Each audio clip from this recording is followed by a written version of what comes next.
لله نحمده ونستعينه ونستغفره ونعوذ بالله من شرور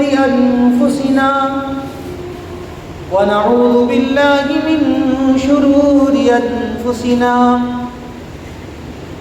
ومن سيئات أعمالنا من يهده الله فلا مضل له ومن يضلله فلا هادي له ونشهد أن لا إله إلا الله وحده لا شريك له ونشهد أن سيدنا وسندنا ونبينا ومولانا محمدا عبده ورسوله أما بعد فقد قال الله تبارك وتعالى في الكلام المجيد والفرقان الحميد فأعوذ بالله من الشيطان الرجيم بسم الله الرحمن الرحيم يا أيها الناس اتقوا ربكم الذي خلقكم من نفس واحدة وخلق منها زوجها وبث منهما رجالا كثيرا ونساء واتقوا الله الذي تساءلون به والأرحام إن الله كان عليكم رقيبا اللهم صل على محمد وعلى آل محمد كما صليت على إبراهيم وعلى آل إبراهيم إنك حميد مجيد رب اشرح لي صدري ويسر لي أمري واحلل عقدة من لساني يفقهوا قولي سبحانك لا علم لنا إلا ما علمتنا إنك أنت العليم الحكيم محترم و مکرم مصلیان کرام، ہمارے سامنے جو موضوع چل رہا ہے کہ معاشرے کے اندر اولاد کی تربیت میں، اولاد کو اچھا بنانے میں سب سے بڑا کردار کن لوگوں کا ہے؟ اور سب کو معلوم ہے کہ ماں باپ کے علاوہ کسی کا کردار نہیں ہے۔ میں نے چند ہفتوں سے باپ کے کردار کے تعلق سے آپ حضرات کے سامنے مختصر انداز میں بات کو رکھا، لیکن حدیث پاک کی روشنی میں قرآن مجید کے آیتوں کو سامنے رکھنے کے بعد یہ بات واضح ہو جاتی ہے کہ باپ سے بھی زیادہ اولاد کے تعلق سے اگر کسی کی ذمہ داری ہے تو وہ ماں کی ہے۔ ایک عورت کی ذمہ داری ہے کہ ایک عورت کو اپنی زندگی کس طرح سے گزارنی ہے، ایک عورت کو اپنی زندگی کس طرح سے بنانا ہے۔ قرآن نے کئی مقامات پر اس بات کو بیان کیا ہے۔ 114 سورتوں کے اندر جتنے سورتیں قرآن کریم کے اندر ہیں، ان تمام سورتوں کے نام کو آپ دیکھ لیجئے، کوئی ایک بھی نام سورۃ الرجال کے نام سے نہیں آیا۔ رجال کہتے ہیں مرد کو، سورۃ الرجال کے نام سے کوئی سورت نہیں آئی۔ لیکن قرآن کریم پر اگر آپ غور کریں گے تو معلوم چلے گا سورۃ النساء کے نام سے ایک سورت آئی ہے، اور نساء کہتے ہیں عورت کو۔ پتہ یہ چلا کہ عورت کا مقام کچھ تو ہے جس کی بنیاد پر اللہ رب العزت نے عورت کے نام سے قرآن کریم کے اندر ایک سورت کو اتارا ہے۔ اور قرآن کے اکثر سورتوں کے اندر جہاں رب العالمین نے اپنا تذکرہ کیا ہے اور اپنے تذکروں کے ساتھ ساتھ اس رب نے ماں کے مقام کو بھی بیان کیا ہے۔ سورہ لقمان کے اندر، سورۃ الروم کے اندر، سورۃ النور کے اندر جہاں جہاں عورتوں کا تذکرہ آیا وہاں سب سے پہلے اللہ نے ماں کے مقام کو بیان کیا۔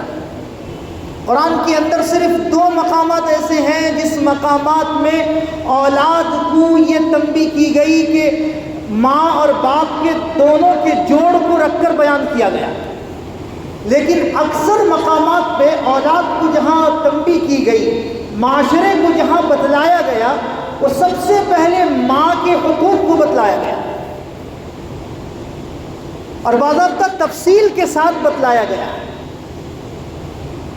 کہ لوگوں یہ تمہاری ماں ہے جس نے 2 سال تک تمہارے اوپر احسان کا معاملہ کی ہے، جس نے 2 سال تک تمہیں دودھ پلائی ہے۔ اور پھر فائدہ بتلایا گیا کہ جو عورت اپنے اولاد کو 2 سال تک دودھ پلاتی ہے وہ عورت دنیاوی کسی بیماری میں مبتلا نہیں ہوتی، نمبر 1۔ اور نمبر 2 یہ بتلایا گیا کہ جو عورت 2 سال تک اپنے اولاد کو اپنے خون جگر پلاتی ہے، کل قیامت کے دن اللہ کے رسول جناب محمد رسول اللہ صلی اللہ علیہ وسلم اس عورت کے نام کو لے کر اور اس عورت کے خاندان کے نام کو لے کر فخر کریں گے۔ بڑی فضیلت سنائی گئی۔ کیوں؟ اس کی وجہ کیا ہے؟ اس کی وجہ بس ایک ہے کہ عورت کے اندر کچھ نہ کچھ خوبی ہے، اس خوبیوں کے ساتھ، اس کمالات کے ساتھ اگر عورت زندگی گزارتی ہے تو دنیا کے اندر انقلاب برپا کر دیتی ہے۔ اور قرآن نے اس بات کو کہا والمؤمنون والمؤمنات بعضهم اولیاء بعض یأمرون بالمعروف وینہون عن المنکر۔ قرآن نے بیان کیا اس بات کو کہ مومن عورت تو وہ ہوتی ہے جس کے اندر اگر مومنہ صفتیں آ جاتی ہے تو پھر وہ لوگوں کے اندر سے منکرات کو ختم کرتی ہے، وہ اپنے معاشرے کے اندر سے منکرات کو دور کرتی ہے، وہ اپنے سماج کے اندر، وہ اپنے خاندان کے اندر جو ہے اچھائیوں کو رکھتی ہے، اچھائیوں کو پھیلاتی ہے۔ اللہ نے عورت کے اندر بہت کمالات کو رکھا ہے، بڑی خوبیوں کو اللہ نے رکھا ہے۔ ہم قرآن کا مطالعہ کریں، قرآن نے ایسے ایسے عورتوں کے تعلق سے بیان کیا ہے، ان کی خوبیوں کو سامنے رکھ کر ایسے مقامات ان کو دیا ہے، ایسی فضیلت ان کو دی ہے کہ اتنی بڑی فضیلت مرد کو نہیں دیا گیا۔ کیوں؟ اس کی وجہ کیا ہے؟ اس کی وجہ یہ ہے کہ سماج کے اندر کی جو سدھار ہے، بنیادی جو سدھار ہے وہ عورت کے ذریعے سے آتا ہے۔ سورۃ النساء کی جو سب سے پہلی آیت اس خوبصورت انداز میں اللہ رب العزت نے سورۃ النساء کو شروع کیا، نام بھی رکھا نساء، اور شروعات بھی اللہ نے ایسا کیا کہ آدمی اگر اس کے ترجمے کو پڑھتا ہے تو دل باغ باغ ہو جاتا ہے۔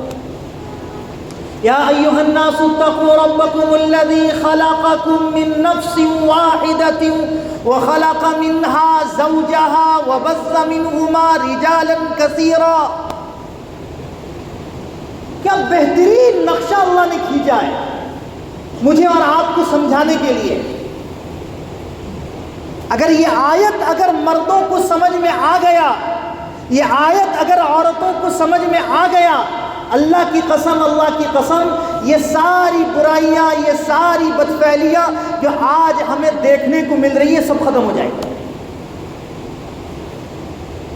اصل بات تو یہ ہے کہ ہم قرآن کو چھوڑ چکے ہیں، قرآن کو پڑھنا چھوڑ چکے ہیں، قرآن کو سمجھنا چھوڑ چکے ہیں، جس کے بنیاد پر آج ہم گمراہ ہو رہے ہیں۔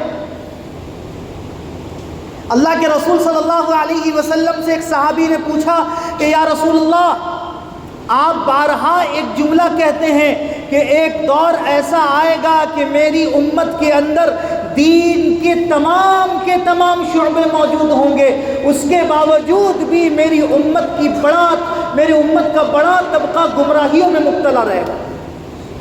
اللہ کے رسول نے ایک جملہ فرمایا، کہا کہ او فلاں ابن فلاں، اس کی وجہ کیا ہوگی جانتے ہو؟ فرمایا یا رسول اللہ آپ ہی فرما دیجئے۔ اللہ کے رسول نے فرمایا اس کی وجہ یہ ہوگی کہ میری امت قرآن کو پڑھے گی لیکن قرآن کو سمجھے گی نہیں۔ آج باپ سے پوچھو کہ بیٹے نے قرآن پڑھ لیا؟ نا پڑھ لیا، ختم کر دیا۔ تمہاری بچی قرآن پڑھ لی؟ نا پڑھ لی۔ طوطے کے جیسا امام صاحب کے ساتھ، مولوی صاحب کے ساتھ، مفتی صاحب کو گھروں میں بلا کر ٹیوشن کے ذریعہ سے طوطے کے جیسا قرآن کو رٹا دیے، پڑھا دیے۔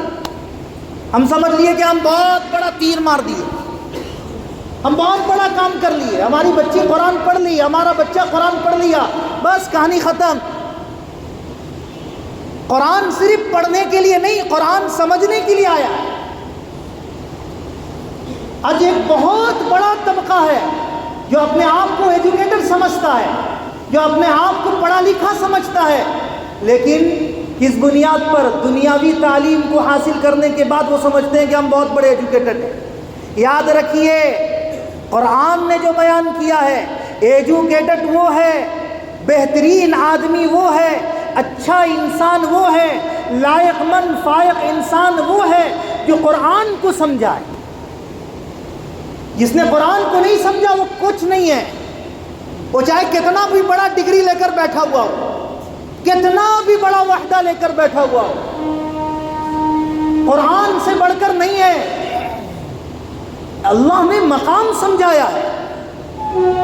قرآن کو سمجھنے والا، قرآن کو یاد کرنے والا ایسے جگہ کھڑا رہتا ہے جس کے پیچھے بڑے بڑے سرمایہ دار، بڑے بڑے مالدار، بڑے بڑے انجینئر اس کے قدموں کے نیچے کھڑے رہتے ہیں۔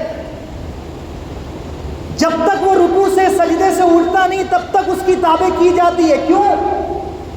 قرآن کا حافظ رکشہ چلانے والے کا بیٹا، قرآن کا حافظ ڈرائیور کا بیٹا، قرآن کا حافظ ایک مزدور کا بیٹا، لیکن اس کے پیچھے سارے لوگ اقتدا کر رہے ہیں۔ سمجھایا جا رہا ہے کہ بھئی قرآن کو سمجھو گے تو مقام ملے گا، قرآن کو تم عزت دو گے تو مقام ملے گا۔ ہم نے قرآن کو چھوڑ دیا جس کی بنیاد پر معاشرے کے اندر یہ گندگیاں پھیل رہی ہیں۔ ہم نے اپنے بچوں کو قرآن کی تعلیم سے ناآشنا کر دیا، دنیا کی ہر تعلیم دے دیے، دنیا کی ہر چیز دے دیے، جس کی بنیاد پر آج ہمارے بچے قرآن کی تعلیم سے ناآشنا ہونے کی بنیاد پر ان گندگیوں کے دلدلوں میں پھنسے ہوئے ہیں، ان گندگیوں کے دلدلوں میں ڈوب چکے ہیں۔ اللہ رب العزت نے قرآن کریم کے اندر عورت کے مقام کو بیان کیا ہے۔ سمجھو، پڑھو، تب تو بات سمجھ میں آئے گی، نہیں پڑھو گے کہاں سے سمجھ میں آئے گی؟ اچھا کیوں مقام بلند کیا ہے؟ اس کی وجہ کیا ہے؟ اس کی وجہ یہ ہے کہ ایک اولاد کو سب سے زیادہ اگر کوئی ٹائم دیتا ہے تو وہ عورت ہے۔ ارے میں صحیح کہہ رہا ہوں نا غلط کہہ رہا ہوں؟ سب سے زیادہ بچے کے ساتھ سب سے زیادہ وقت گزارنے والا اگر کوئی ہے تو وہ ماں ہے۔ ماں سے زیادہ کوئی وقت نہیں گزارتا، اس لیے سب سے بڑی ذمہ داری، اور قرآن نے جو کہا ہے وَلَقَدْ خَلَقْنَا الْإِنسَانَ مِن سُلَالَةٍ مِّن طِينٍ ثُمَّ جَعَلْنَاهُ نُطْفَةً فِي قَرَارٍ مَّكِينٍ۔ اے مردو کان کھول کر سن لو، تمہارے اولاد کا سب سے پہلا مکتب مسجد نہیں ہے، مدارس نہیں ہے، امام صاحب، مولوی صاحب، مفتی صاحب کا ٹیوشن نہیں ہے۔ قرآن کہہ رہا ہے تمہارے اولاد کا سب سے پہلا مکتب تمہاری بیوی کا گود ہے، تمہاری اولاد کی ماں کا گود ہے۔ جب تمہارے اولاد تمہاری بیوی کے گود میں جب رہتا ہے وہ سب سے پہلا مکتب ہے۔ تم اس مکتب کو درست کر لو، تمہارے اولاد کی زندگی درست ہو جائے گی۔ اس لیے قرآن نے اس مقام کو بیان کیا ہے، عورت کی عظمت کو بیان کیا ہے، اور تاریخ گواہ ہے عورت جب جو چاہتی ہے، جس گھڑی جو مقام جو چاہتی ہے، اپنی چاہت کے بنیاد پر اپنے شوہر کو بنا لیتی ہے۔ اللہ نے وہ کمال دیا ہے عورت کے اندر، اللہ نے وہ تمام خوبیاں دی ہے عورت کے اندر۔ اب تاریخ اٹھا کر دیکھیے، فرعون نے اعلان کر دیا، کیا اعلان کیا؟ کہ میرے ملک کے اندر جو بھی لڑکا پیدا ہوگا اس کو قتل کر دیا جائے گا۔ 2 سال پہلے سے اعلان ہو گیا، اور 2 سال تک مصر کے اندر جتنے لڑکے پیدا ہوتے رہے تمام لڑکوں کو قتل کر دیا گیا، تمام لڑکوں کو قتل کر دیا گیا۔ ایک دن ایسا ہوا کہ اپنی بیوی کے ساتھ غسل کر رہا تھا، حضرت آسیہ کے ساتھ میں غسل کر رہا تھا، صندوق آیا، میں تفصیل میں جانا نہیں چاہتا، صندوق آیا۔ جب صندوق آیا تو حضرت آسیہ نے فرمایا کہ فرعون جو ان کا شوہر تھا اس وقت، کہا کہ یہ صندوق کیا ہے؟ لایا گیا، جب صندوق قریب لایا گیا تو صندوق کو جب کھولا گیا تو صندوق کے اندر ایک ہنستا کھلکھلاتا ایک خوبصورت ایک حسین و جمیل بچہ تھا، جو فرعون پورے ملک کے اندر تمام لڑکوں کو قتل کر رہا تھا، تمام بچوں کو قتل کر رہا تھا۔ اب جب اس نے دیکھا، حضرت آسیہ کا جب نظر پڑا تو حضرت آسیہ نے کہا کہ وہ میرے سرتاج، یہ بچہ مجھے ملا ہے اور اس کی محبت میرے دل میں بس چکی ہے، میں اس بچے کو آپ کے حوالے نہیں کروں گی، آپ اس کو قتل نہیں کریں گے۔ جب بیوی نے اپنے محبت والے الفاظ سے جب شوہر کو بات کہی تو شوہر نے فوراً مان لیا۔ پورے ملک کے اندر قتل ہو رہا ہے، تو یہاں بتلایا جا رہا ہے کہ عورت کے اندر وہ خوبی ہے، عورت کے اندر وہ کمال ہے کہ عورت اگر چاہتی ہے جس چیز کو منانا تو وہ منا لیتی ہے۔ اور صرف اتنا نہیں، اللہ کے رسول جناب محمد رسول اللہ، پورا مجمع کہے صلی اللہ علیہ وسلم کی سیرت شروع ہو رہی ہے۔ پوری دنیا کے اندر سب سے پہلا مقام جب وحی آیا، آپ صلی اللہ علیہ وسلم گھبرا گئے، جسم میں کپکپی آ گئی، بخار آ گیا، کوئی نہیں تھا، یتیم تھے، نہ باپ تھا، نہ ماں تھی، نہ بھائی، نہ بہن، کوئی نہیں۔ زندگی کے اندر ایک تھی، کون؟ آپ کی زوجہ محترمہ، آپ کی عورت، آپ کی بیوی تھی۔ دوڑتے ہوئے، ہانپتے ہوئے آپ جب مکان پر گئے، گھر کے اندر داخل ہوئے تو داخل ہوتے ہی آپ نے کہا زملونی، میرے اوپر چادر کو اڑا دو۔ حضرت خدیجہ نے چادر اڑایا، اور اڑانے کے بعد میں تھوڑی دیر کے بعد جب آپ کو افاقہ ہوا تو آپ نے بیان کیا کہ میرے ساتھ یہ معاملہ ہوا ہے۔ حضرت خدیجہ نے سن رکھا تھا کہ حضرت عیسیٰ کے ساتھ بھی یہ معاملہ ہوا ہے، تو حضرت خدیجہ نے ایک ایسا جملہ استعمال کیا جس جملے سے اللہ کے رسول کے دل کو تسلی مل گئی، تسکین ملا۔ سیرت کا پہلو شروع ہو رہا ہے۔ حضرت خدیجہ نے جملہ استعمال کیا، اے میرے سرتاج، اے میرے خاوند، آپ گھبرائیے مت، وہ رب آپ کو ذلیل نہیں کرے گا، وہ رب آپ کو ہلاک نہیں کرے گا، وہ رب آپ کو برباد نہیں کرے گا۔ کیوں؟ اس لیے نہیں کرے گا کہ آپ یتیموں کے سہارا ہیں، آپ ضرورت مندوں کے ضرورتوں کو پورا کرتے ہیں، آپ بے کسوں کے سہارا ہیں، آپ ہر کسی کے ساتھ اچھائی کا معاملہ کرتے ہیں، آپ اپنے گھر والوں کے ساتھ بھی حسن سلوک کا معاملہ کرتے ہیں، اس لیے آپ گھبرائیے مت، اللہ آپ کے ساتھ میں برا سلوک نہیں کرے گا۔ جب حضرت خدیجہ کی زبان مبارک سے جب یہ جملہ نکلا تو اللہ کے رسول کو تسلی ملی۔ سیرت کا سب سے پہلا پیغام یہ دیا جا رہا ہے کہ عورت اگر نیک ہوتی ہے تو اپنے شوہر کو ہر موڑ میں درست کر دیتی ہے، ہر موڑ میں تسکین دیتی ہے، اس کے ساتھ کاندھے سے کاندھا ملا کر چلتی ہے۔ یوں ہی نہیں قرآن بیان کر دیا ہن لباس لکم وانتم لباس لہن، کہ مردوں تمہاری جو لباس ہے وہ تمہاری عورت ہے، اور پھر مردوں سے کہا، پھر عورتوں سے کہا ہے عورتوں تمہارا جو لباس ہے وہ تمہارا مرد ہے۔ لباس تشبیہ دیا گیا کہ تم ایک دوسرے کے لباس ہو۔ لباس تشبیہ لینے سے کیا مراد؟ انسان جب اپنے جسم کے اوپر جب لباس کو سنوارتا ہے، جب لباس پہنتا ہے، تو پہننے کے بعد میں اس کے اندرونی عیب چھپ جاتے ہیں۔ ابھی میں اندر آیا نا مسجد کے اندر، ہمارے ایک بڑے محب ساتھی جو ہے بیٹھے ہوئے تھے، انہوں نے مجھے دیکھ کر کہنے لگے بہت دھاسو لگ رہے ہیں آپ۔ کیوں؟ کہ بھائی ایک نمایاں انداز جب انسان پہنتا ہے تو پہننے کے بعد اس لباس سے بھی انسان کے اندر ایک روب طاری ہوتا ہے، ایک نمایاں چیز طاری ہوتا ہے، چاہے وہ انسان کیسا بھی ہو۔ اسی لیے عورت کو اور مرد کو ایک دوسرے کو لباس کہا گیا کہ تم ایک دوسرے کے لباس ہو، یوں ہی نہیں کہا گیا، کچھ تو بات ہے۔ اس لیے اللہ رب العزت نے قرآن کریم کے اندر عورت کے مقام کو بیان کیا، اور مقام کو بیان کر کے یہ بات کو سمجھا دیا کہ سن لو کہ جس کی عورت، جس مومنہ عورت، جس عورت کے اندر 3 خوبیاں ہوگی، وہ عورت کے ذریعہ سے اللہ رب العزت اس کے نسلوں کی زندگیوں کے اندر، اس کے نسلوں کے اندر اللہ جو ہے برائیوں کو ہٹا دے گا، بدفعلیوں کو ہٹا دے گا، اس کے نسلوں کے اندر جو ہے دین کے داعی پیدا ہوں گے۔ پہلی خوبی، سب سے پہلی خوبی کیا فرمایا؟ سب سے پہلی خوبی یہ ہوگی کہ وہ عورت اگر حیادار ہو، اس عورت کے اندر اگر عفت ہوگا، عصمت کی تار ہوگی، تو اس عورت کے ذریعہ سے اللہ معاشرے کے اندر سدھار پیدا کرے گا۔ آپ نظر اٹھا کر دیکھ لیجئے، آپ سیرت کے مطالعہ کر کے دیکھ لیجئے، تاریخ کا مطالعہ کر کے دیکھ لیجئے، جس زمانے کے اندر عورت کے زندگیوں کے اندر حیات تھی، اس زمانے کے اندر برائیوں سے لوگ محفوظ تھے، معاشرہ گندگیوں سے محفوظ تھا، معاشرے کے اندر زنا جو سب سے بڑا گناہ ہے، یہ زنا والا گناہ جو ہے ختم تھا، دور دور تک یہ گناہ کا نام و نشان نہیں تھا۔ کب؟ جب عورتوں کی زندگیوں کے اندر جب عصمت تھی، عصمت تھی، جب حیات تھی ان کی زندگیوں کے اندر۔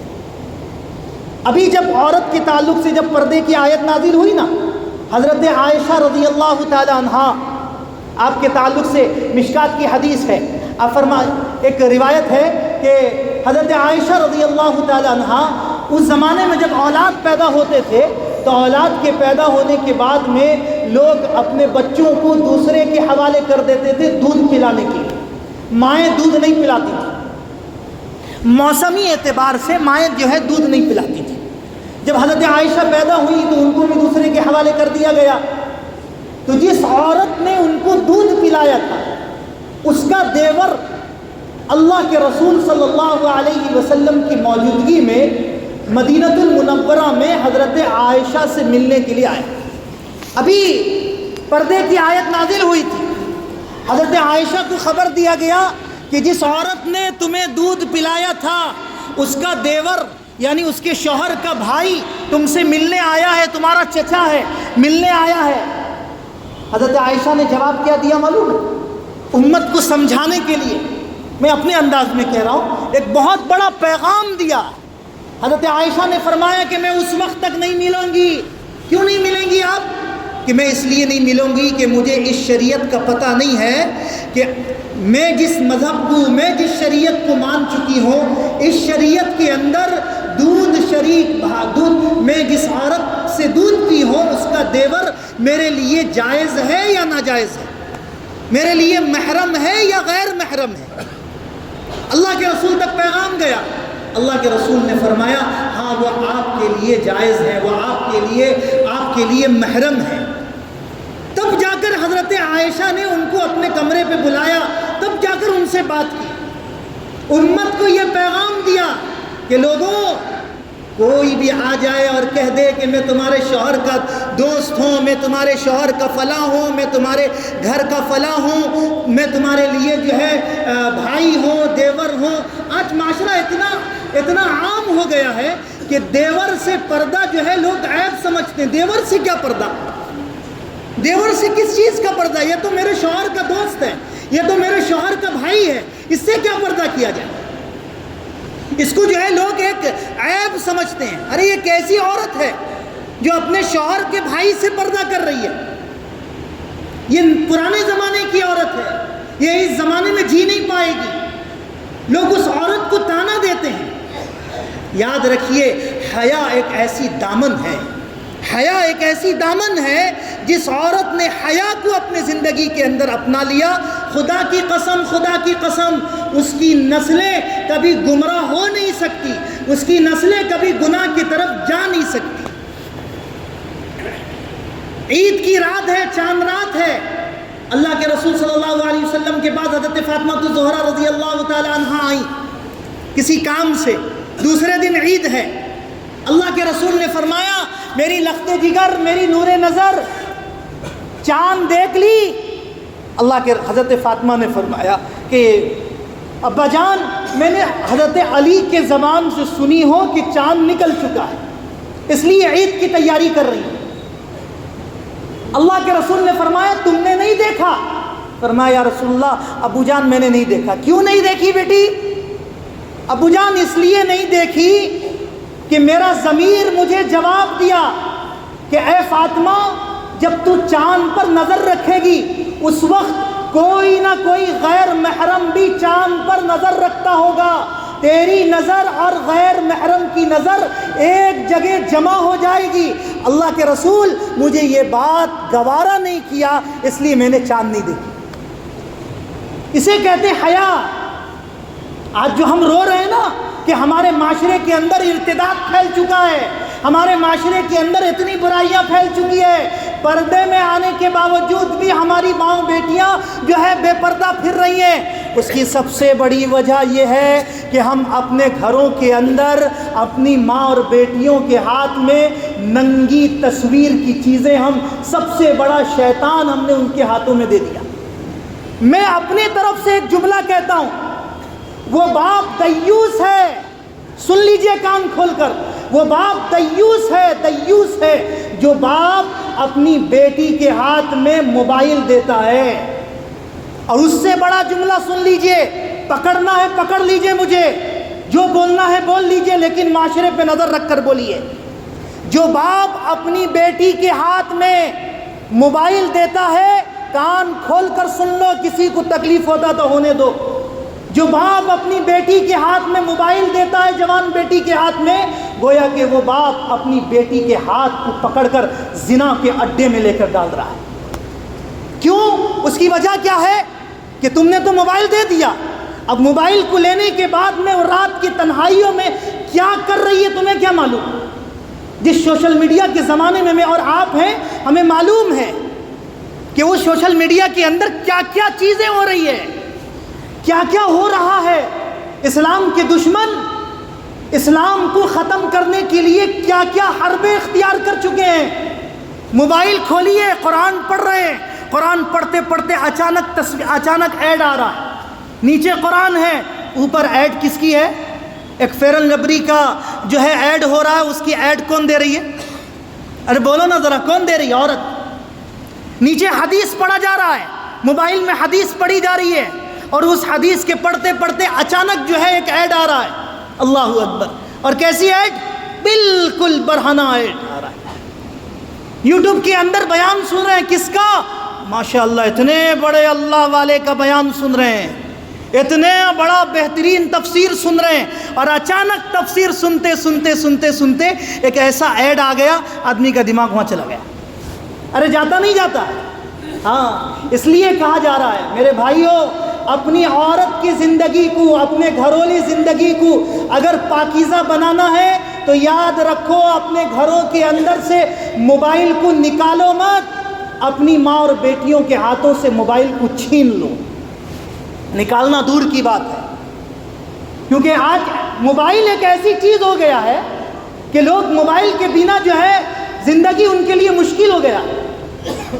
کرناٹک کی سرزمین میں دارالقضا میں بیٹھا ہوا تھا، ایک کیس آیا، شادی کے 1 مہینے کے بعد کیس آیا، خود میں شاہد گواہ ہوں، دارالقضا کے اندر ایک کیس آیا، اور کیس یہ تھا کہ بھائی عورت کہہ رہی ہے کہ میں موبائل کے بنا زندگی نہیں گزارتی، اور مرد کہہ رہا ہے جس سے نکاح ہوا ہے، وہ کہہ رہا ہے کہ اس کے ہاتھ میں جب موبائل آ جاتی ہے تو یہ میرے کسی ایک حقوق کو بھی ماننے تیار نہیں۔